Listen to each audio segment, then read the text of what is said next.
Ia,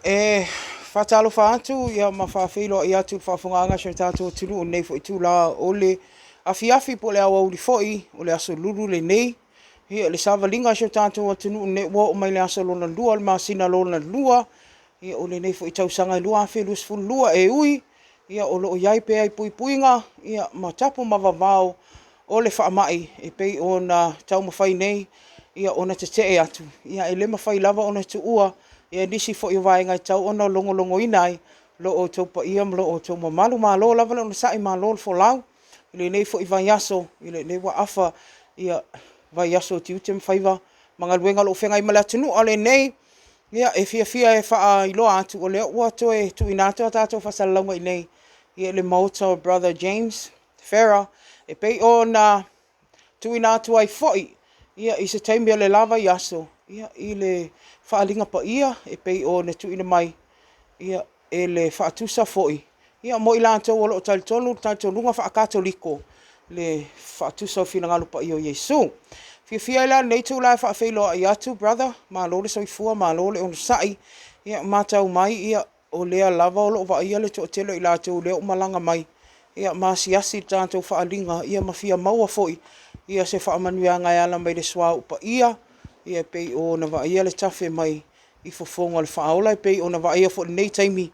se i mawhoi ona tu winatu leo ni ata ia lea la volo tafe mai lava le suauu i fofonga o le whaola. Ai, i le taimi nei brother le whafonga anga siya tātou tunu e lei o na tu inatu loa ia se e sau noa ia po o a mai ia le tūlanga le tātou whaalinga pe ia inisi va inga wasuia ia ai mese lava le anga i melneva i aso ia matoe whaapupula foi ia se fe au o loo whapea lava o na au mai i tangata kerisiano e so tātou o tunu ina ia sawa wali ai. Tuna atu lava noa ma le angang whaaloalo, brother.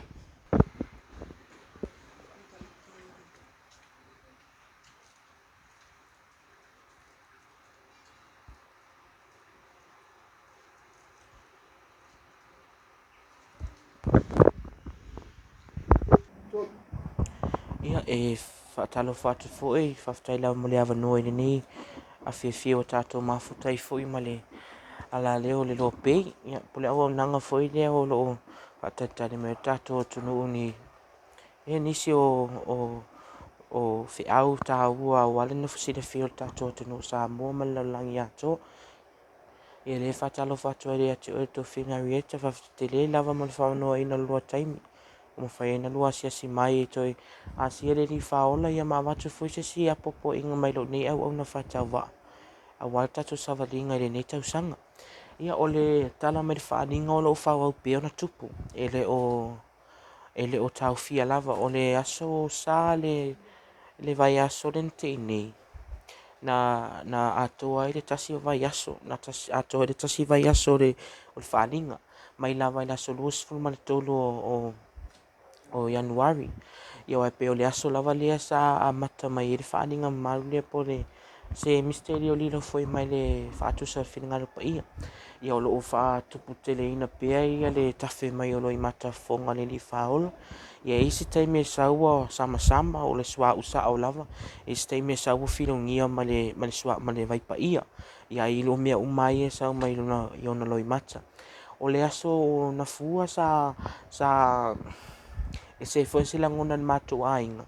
wa le ima se swau sau lava i le pō wa maku fiala mai e lo koe kafe le swau ia e o mai la e alu ato le aso na fuana e le ei lava nisi na fofoi mani o lato swau na le o mai lava na o fau unga to e fofoi ia ai na matou tatalo lava matu tu tasanga i lo motatoli na sila fia to o tele o i lato o lo mana o mia swau o lo mana o mia so o ala e wala fa malolonga ia ai pe tai o le vavea o le asolua o to ko sia ki aku le Faatusa o tumbu le po ia vi ia lava le salo i mata pa lava te minasa malingi lava lo i mata i le fa fetai ia mal vi inga o le tua e ala to e fa au mai o le swa un nei wa lo tala lava rieta e ova male mai nei vai aso ato ma nei aso e ova male tol se la mo tu puila to ma malo le atunu fo i atu ile mato fali tu tele foi latou lo mai tau anau mai se suauu latou foi o mai lava mamaʻi tigaina ia faamalōlō matu e o se talafia mai le aso na nafi na ia le sitasi o unga alii sa auai mai le asesi mai le alii faola ia sa fa tausaga ina foi pe mawhaina ave suaʻu itua ua lava ia se tasi foi o alo o le aiga ua 15 o le tausaga aua mau ai le kanesa o le mawhaina sa vali e o lava se tautala o le mawhaina na tautala ia na iei lava le agaga fia nafi asi le aiga o le aiga nei o le kalesia taiti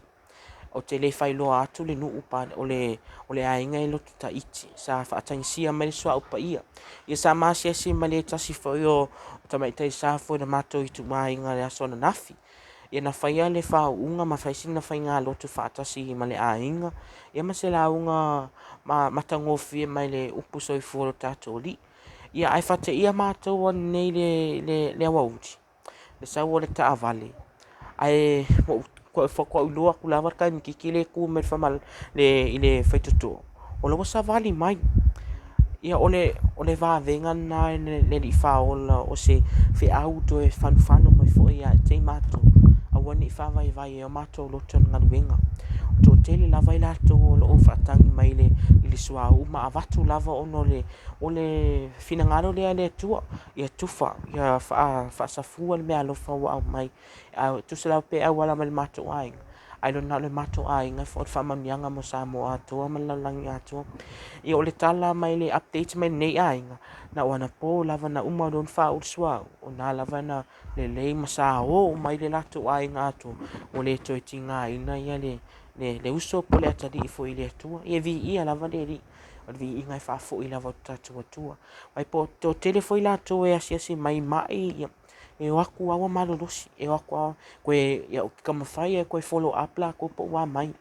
ia ole o se tala fia na i whaalinga o lo whaatupula ia pea lea lo fole to ia Samoa patuina mai pea le swa upa ia lea awa whaamalolonga ia ole paulava sina silanga mai unei au ngai i le malu le atunu ele ole Faatusa a fai lava o e flangona ina fia malolo mai nei mai ia matinga e na mawhainga tali nei la lang a wato te ole o Iesu tu la fono lo ia le mato ai ngai whaasa o lo whaatanga ina pen mato mau ta ia singa mai lava ili tu la iwa tae au se pa ia lava le ono le afiafi na tapunia ele ia singa ia o e pei whawa nua lava le po mo le mato afiafi le ai ngai mato ai ngā atua ia o lo o faile faatino ina le mato no vena ma le faaso le mato fanauiti ia makule fe faakasin mato no vena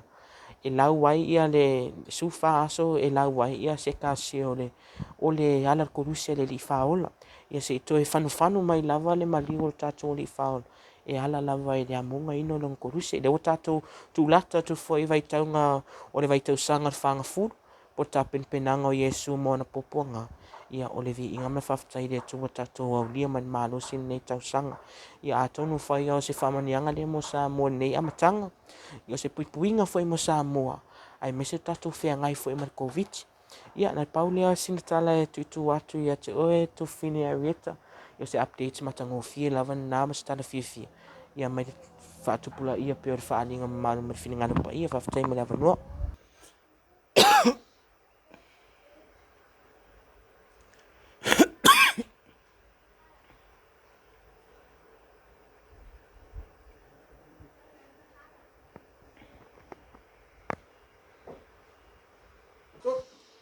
Ia na ua whaafonga le tali manino, ia e mese foi. Ia o tūlanga i tala latu mai a wā lava le whaaringa. Ia o le nei lava vai tau e au lava un tātou tau tata i le mō le ala. Tu ua ia i la tau e whaitio, ia wai o lava fo i isi tangata e kālesia kātoliko. Ia o loo whai i le whaaringa pe on tuina atu. Ia e le o se tūlanga na i tau te vai ai. A wā o loo soifua le atua e whaamasino. Ia e ala i whaaringa o loo tuina mai lona alo. Ai ola ofisili muli a lo fionga brother. O le tūlanga tā ua pe o nei tuina mai o o mori mau wola ia o le whaaringa. Pe o nei eisi alo lea ua whaamalolo ina. Ia lona kānesa. E nisi ngase. Mai le vaso ato o mavaise o mai neva yaso. Ngase tinga ina. Po ai lava. Mwhai ona e tu whatasia se whai numera approximate number. Ia, ma toe avato i fole fea ufa malo si au. I tangata. E tau tala le whātua tua, ai le na ona vaai. Ia, ma nofo nofo. Ia, e tau lava o na tatalo, ia ma tuu le loto i le atua. Pe o na sau noa, brother. I le nei vai tau o tofto fonga malu i tau. E ala mai wha mai ma wha fi tau di ese ese. Wha mole, brother. Ia, whawhitaila mo le whawhisiria rieta. Ia, o lau tali atua i le whainga o tangata. Wa o mako ke ro mo koi ova male lima sfu mon tupu i la touting ma itinga ina. Sa si mai le matom fale nei ya mama na o mia se swa o se vanga nai lava na i tamama tina ma so mo tu fa fine foi sa se tu fale mai pe le au nanga lava le a lo ni tangata le fatino ino lava i nei taimi ele nga o in mato fale ia ai poi lava i la to i lo ma fai ona awai mai ma mo le mawina le faninga ia o lo ma fai lava ona ma le ava no o te asi i la to ainga ia o se ia o la o ia mo ni mau ai o ka se mo lo ko le alo fole to ia sa mo even i whaadinga le tupu we love on tele la to e fai ma fata we mo mai i le Faatusa ma fai mai i le fe au le tato ri fa o lo tama fai lava tu le mai a wala vale o la fatu tu ma savalinga tato tangata fatu tu i lo mon tato tu ia pe o le fe au ta ua le mai le tato li sa faile pe o lo maftanga ina so lus fu matou mai lava le teimi na tupu le whaadinga o le vave au la so lus fu mal fa sa fai se whaadinga le li fa o la ia tia sa fai se whaadinga le li fa o la ia tia tuina mai se fe au e tā ua mo tātou tangata e le ngata i leo Samoa o le fe au ia whalau i loa atu mo laulangi atua to be honest ko kele i lato lo fai whaadinga o lo mako ngeki ke mingi e saul whaadinga e tasi lava fe au o le tau longo lava le li faola ia tatu salamo ma tau fo i le tua ni pau lava le fe au ta o lo mamoli mai fe au le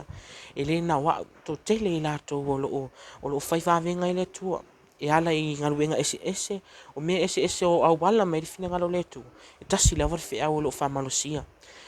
fa mai tatu salamo to fo i le tua taimi nei awone e fa tani mo ata au wai tatele loa pe tate mo ya to fiala mai po a ko nga mera tato